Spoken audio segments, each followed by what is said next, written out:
Hello friends, welcome back to my YouTube channel. In this video tutorial, I will show you how to fix Clash Royale not loading or how to fix Clash Royale stuck on loading screen on phone. So here follow the steps. Open Settings app, scroll down, tap on Apps, then tap on App Management. Here search for Google Play Store and tap on it. Tap on Storage Usage. Then tap on Clear Cache.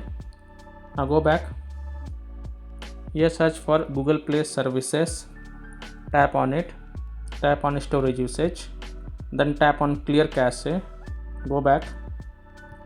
Now tap and hold Clash Royale app icon and then click on Uninstall option to uninstall it.